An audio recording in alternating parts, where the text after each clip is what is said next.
민주혁신당 이준석 의원 전화 연결해서 요새 여쭤볼 게 많죠? 다양한 얘기 입장 들어보겠습니다. 자, 이 의원님 안녕하세요. 네, 안녕하세요. 예.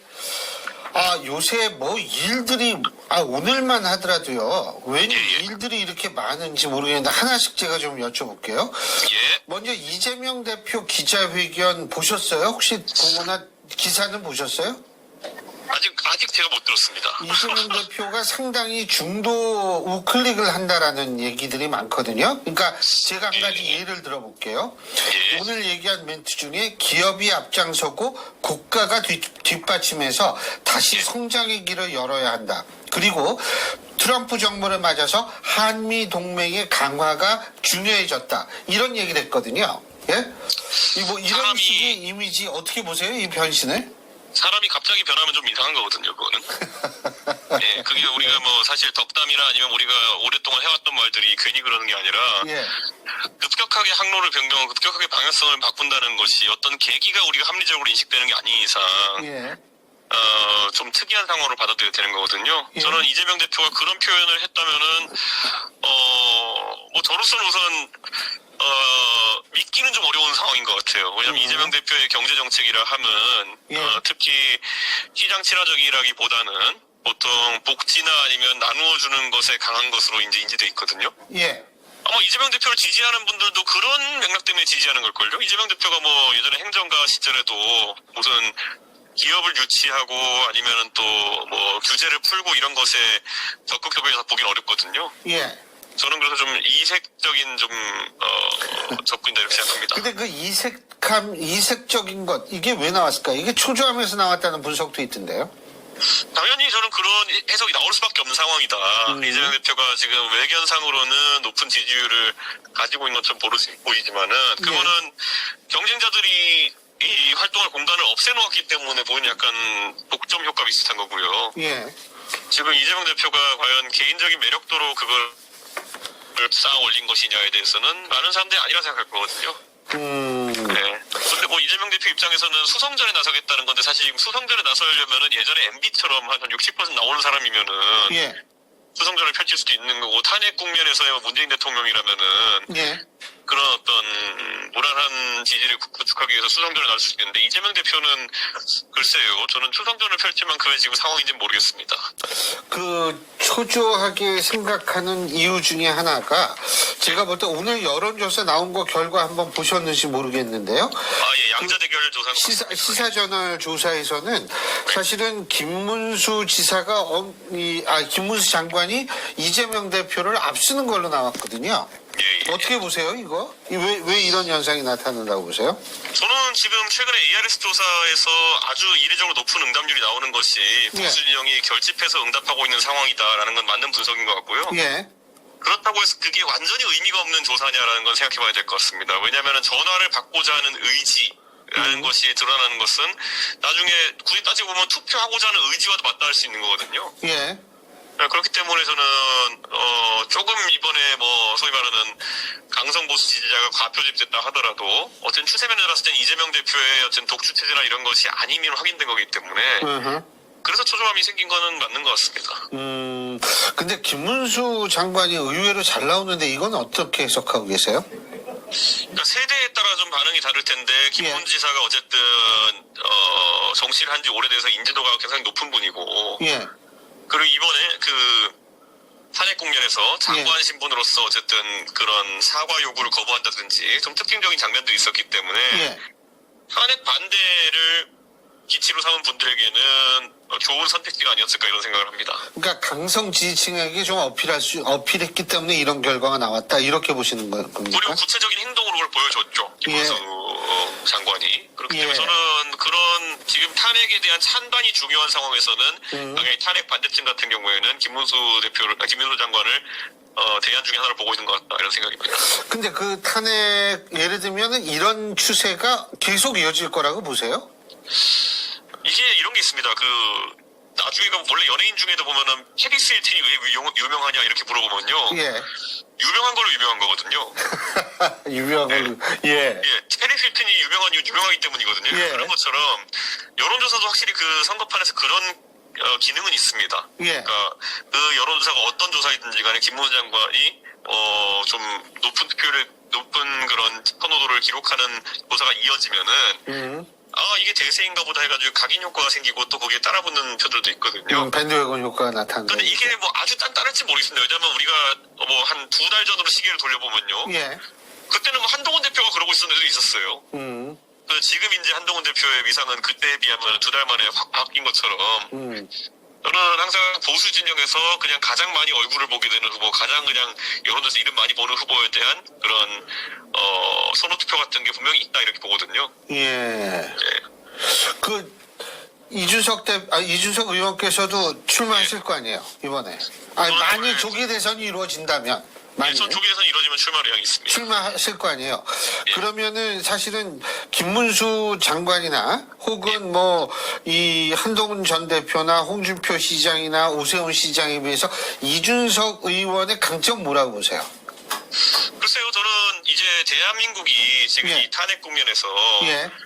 시대 교체나 세대 교체를 향해 가야 된다는 여론도 분명히 생기고 있습니다. 이게 어떤 분들은 대통령제의 문제다 이렇게 하지만요. 사실 대통령제가 아니라 다른 제도로 하더라도 예. 지금 시대적인 아젠다들을 못 담아내는 정치권에 대한 지적은 계속 있거든요. 아하. 지금 이미 트럼프가 가상화폐에 대한 정책들을 적극적으로 발표하고 AI에 대한 투자를 또 오늘도 얘기하고 이러고 있는 상황 속에서 과연 지금에 있는 정치판들로 그런 아젠다를 다룰 수 있을 것이냐에 대한 의구심이 들고 있는 게 사실이거든요. 예. 저는 그래서 판을 새로 짜자는 분위기가 나왔을 때 제가 강점이 있다 이렇게 생각합니다. 지금 윤석열 대통령 잠깐 말씀하셨는데, 사실 이준석 의원께서는 당대표 시절에 윤석열 대통령을 잘 알 거 아닙니까? 그죠? 예. 근데 이 윤석열 대통령이 지금 이런 상황에 이르게 된 가장 중요한 요인은 뭐라고 보세요? 저는 윤석열 대통령이 굳이 따르자면은 대한민국의 시스템 자체를 좀 부정했던 것이 아닌가라는 생각합니다. 예. 예를 들어 언론 같은 경우에도 지금까지 레거시 미디어나 이런 것들이 본인에게 다소 공격적으로 나오니까 이걸 부정해버렸거든요. 예. 그러다 보니까 그럼 뉴미디어라고 하는 유튜브에 이제 매몰돼가지고 검증되지 않은 정보들 이런 것을 범람하게 만들고 저는 이게 윤석열 대통령이 국가의 대통령이 됐으면은 그 시스템이라는 걸 존중을 어느 정도 해야 되기도 하는데 당대표 그냥 마음에 안 들면은 몇 명이나 내쫓았습니까? 벌써 한 3-4명 되는 것 같은데 시스템에 대한 존중 자체가 부족했던 사람이고 사실 이분이 검사했을 때 스타 검사가 된 건 바로 그 시스템에 대한 부정 때문에 스타 검사가 된 거거든요. 권력이 불편할 만한 수사하고 이러면서. 예. 그러니까 저는 이런 국가 운영하는 데 있어가지고 시스템에 대한 부정을 하는 사람이 얼마나 위험한지를 이번에 국민들이 체험했다 이런 생각을 합니다. 윤석열 대통령이 유튜브를 그렇게 신뢰하는 이유가 뭐라고 보세요? 그러니까 보통 대통령 하면은 있잖아요. 일반적으로 모든 이 정보의 정점에 서 있는 사람이라고 생각을 할 거고. 그렇죠. 근데 얼마 전에 기사를 보니까 그런 얘기를 했더라고요. 관저회관 의원들한테 방송이나 신문 보지 말고 유튜브를 열심히 봐라. 그랬다고 얘기를 하는데 그렇게 유튜브에 이 애착 혹은 집착 하는 이유가 뭐라고 보십니까? 결국은 알고리즘에 중독이 됐다 봐야 되는 거겠죠. 알고리즘이라는 것이 꼭 윤석열 대통령이 특징적으로 이상하다라는 것 이상으로 예. 사람에 대한 최적화를 잘한다. 예. 윤석열 대통령과 비슷한 생각을 가진 사람들이 영상을 계속 틀어주게 되는 거고 거기에 매료될 수밖에 없는 그런 동조 효과 같은 것이 나타났던 것이고 예. 대통령이 되면 그래도 이제 뭐냐면 시간이 부족하고 또 많은 사람을 만나기 때문에 그게 좀 희석되는 것이 정상인데 예. 이분은 주변에 많은 사람만 만나서 솔직히 많은 여론을 듣게 돼 있는데 그게 아니라 그냥 저녁 자리에서는 술 마시면서 남에게 이제 다른 자신의 의견을 전파하는 데만 힘쓰고 그리고 또 밤에 또 이제 자기 전에는 유튜브 보면서 그런 어떤 음모론 같은 걸 취득하고 이 정도의 정보 소통 체계를 가지고 있었던 것이 아닌가 하는 게 굉장히 안타까운 그런 상황입니다. 저는 진짜 궁금한 게 이렇게 정보가 많이 올라와서 정보를 많이 듣게 되면 사실은 한편으로는 유튜브에서 또 어떤 음모론 같은 게 나오면 이거는 내가 들은 거하고 좀 다른데 이렇게 생각해야 되는데 그렇지 않은 거 보면 좀 굉장히 특이해요. 제 경험에 따르면 윤석열 대통령의 성정이라고 하는 것은 예. 초반에는 그런 사람들이 더러 있었습니다. 저 포함해가지고. 그런데 본인의 입맛에 맞지 않는 정보가 올라오면은 엄청나게 뭐라고 하면서 역정을 내는 경우가 많았죠. 그게 현실 세계에서도 알고리즘으로 동작하는 겁니다. 윤석열 대통령이 주변 사람들이 알아서 발췌해가지고 어떤 정보를 올리는 그런 사람 알고리즘이 동작했을 것이다. 이렇게 예상합니다. 참, 아니, 근데 또 한 가지는 뭐냐면, 윤석열 대통령이 지금 헌법재판소에 나오는 탄핵 심리 과정에서 하는 얘기가 사실은 그 주위에서 이 장성들, 이런 사람들, 경찰 고위직들이 하는 진술하는 것과 너무 다르잖아요. 그리고 예를 들면 최상목 권한대행도 쪽지 받았다 그러는데 나는 쪽지가 뭐 나중에 언론에서 듣고 알았다 뭐 이런 식으로 얘기를 하는데 참 이 보는 사람이 좀 당혹스럽거든요. 그 부분은 어떻게 평가하세요? 저는 윤석열 대통령이 뭐 전략을 세워서 하는지는 모르겠지만은 김용현, 최상목 등의 인물과 그 진술이 엇갈리는 상황을 의도적으로 만드는 게 아닌가 생각을 합니다. 의도적으로 만든다. 왜요? 왜냐하면 지금 윤석열 대통령은 본인이 법률가이기 때문에 이번 탄핵 심판이 기각될 것이라든지 아니면 뭐 그런 기대는 안 할 거라고 저는 생각합니다. 그럼 오롯이 지금 그 의도는 지연에 있는 것이 아닌가 그런 생각하거든요. 그런데 예를 들어 윤석열 대통령이 내가 김용현이라는 사람이랑 말이 그렇게 엇갈리는데 그러면 헌법재판관한테 재판관님 그 대질 좀 한번 해보시죠 이렇게 나올 수가 있어요. 대질 신문 좀 하게 한번 해주십시오 이렇게 될 수 있는데 그러면 그걸 현직 대통령이 그래도 대질 신문 요청하는데 예. 재판관들이 거부할 수 있을 것이냐? 거부 안 하면은 그럼 받아주면 하루거든요 그게. 저는 윤석열 대통령이 최근에 무슨 뭐 일부 의원들한테 정권 재창출에 대한 얘기를 했다부터 이런 게 나오는 게 예. 정권 재창출이라는 거는 본인이 탄핵된다는 걸 전제로 하는 거잖아요. 그러니까 탄핵이 됐을 때 본인을 정치적으로 구해줄 수 있는 새로운 정권을 만들려면 어떻게 해야 되느냐에 대한 그런 판단들을 하고 있다 이렇게 생각합니다. 그래서 최대한 그 탄핵 심판 자체를 뒤연시키고 그 중에 이재명 대표의 사법 리스크가 부각된다든지 아니면 이런 인형 대입구도가 좀 가중화된다든지 이런 어떤 정치적 노림수가 있는 게 아닐까 그런 생각을 합니다. 근데 제가 이게 참 궁금한 게 어제 있잖아요. 예. 제가 유승민 전 원내대표와 인터뷰를 했는데 유승민 전 원내대표께서도 이런 말씀하시더라고요. 지금 민주당에서 이재명 대표가 후보가 된다는 것이 사실은 가장 이재명 대표가 약체라고 판단하기 때문에 뭐 그다지 나쁜 선택이 아니다 이런 식으로 얘기를 했거든요. 근데 만약 그렇다면 왜 굳이 막 이재명 대표 그 사법 리스크가 현실화될 때까지 시간 끌고 왜 그래야 되죠? 저는 그 이재명 대표가 뭐 지금 상황보다는 예를 들어 2심 판결이 나와가지고 예. 조금 더 다친 상태에서 선거하는 것이 유리하다 이런 판단을 하는 게 아닐까. 전 그런 생각을 합니다. 그리고 지금 어쨌든 민주당이 180석 가까이 가진 정당으로서 지금의 상황 관리에 있어가지고 예. 조급하고 미숙한 모습을 보인 건 사실입니다. 네, 그렇기 때문에 이 국면에서 또 한쪽 방을 달리기 시작하면요. 또 급변침을 여기도 할 수가 없어요.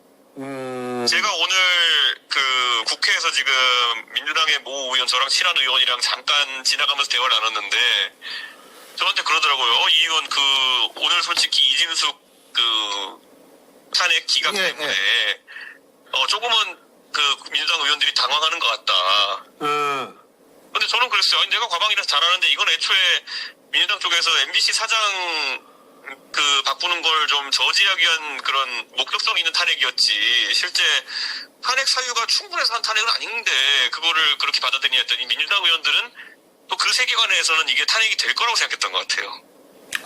그러니까 윤석열 대통령 측근들이 탄핵이 안 될 것이다. 본인 윤 대통령 탄핵이 안 될 것이다라는 생각이랑 거의 비슷한 멘탈. 그렇죠. 그러니까 그 이진숙 위원장에 대한 이런 탄핵에서 오늘 이 결과가 나온 걸 보고는 예.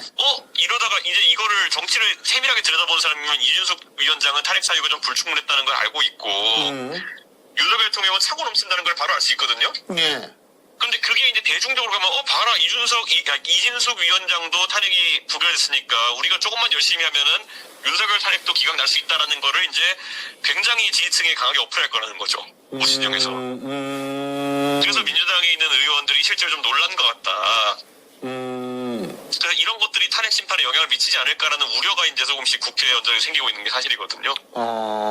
예. 근데 너무 사안의 성격이 다르긴 다르지 않나요? 사실. 그거야 뭐 정치를 조금 깊게 보시는 분이라면은 이진숙 케이스와 윤석열 케이스 완전 다르다는 걸 알죠. 그죠. 좀 많이 다르고 단지 저는 지금 그 생각은 했어요. 이준석 방통위원장이 예? 상황을 보면은 교수님 지금 상황을 보면은 기세 싸움입니다. 이거는. 예를 들어 지금 이거는 가짜뉴스든 뭐든지 다 끌어내가지고 기세를 이끌어 나가야 된다는 판단으로 보수 쪽에서 강성 보수 쪽에서 가는 거지 사실관계를 따지기 시작하면 지금 말도 안 되는 얘기 얼마나 많이 나와 있습니까? 뭐 99명의 중국 간첩이라든지 이런 거 시작해가지고 근데 이런 것들로 판이 굴러가는 건 사실이잖아 지금. 그들만의 세계에서는 진짜 99명의 중국 간첩을 잡아가지고 무슨 뭐 주일미군 기지로 뭐 압송해가지고 근데 주한미군과 주일미군이 반박해도 안 믿잖아요. 그렇죠. 예, 이게 맞아요. 얼마나 황당한 상황입니까 지금 보면은. 그 오키나와가 요새 날씨가 참 좋을 텐데 거기가. 네? 근데 그 저기 저는 그 생각까지는 했어요. 이진숙 방통위원장이 이제 직무에 복귀하면 제가 볼 때 이제 이게 2인 체제로 결정한 것도 어쩔 수 없지만 인정할 수밖에 없다라는 식의 해석이 가능한 거 아니겠어요? 그러면은 이제 MBC 방문진 이사진이라든지 이런 데 다시 손을 댈 것 아닌가 이런 생각은 했었어요. 그렇죠. 근데, 그런 절차에 바로 착수하겠죠. 네. 그래서 그것까지는 했는데, 야, 이게 윤석열 대통령 탄핵이랑 또 이게 연결이 된다? 와, 그 생각까지는 못 해봤네요. 근데 제가 볼 때는 민주당이 예를 들면 이진수 방송위원장의 이 복귀를 이게 조기 대선이 있다라고 치면 5월이나 뭐 이때 만약 그렇게 가정을 하면 상당히 긴장할 수밖에 없겠죠. 방송 환경 좀 우려할 수밖에 없는 거 아니겠습니까? 그리고 이진숙 위원장이 어떤 그런 절차를 해나갈 때 이진숙 위원장 중심으로 해가지고 뭐 방송 공정성이라든지 이런 논란을 또 만들어낼 가능성이 있거든요.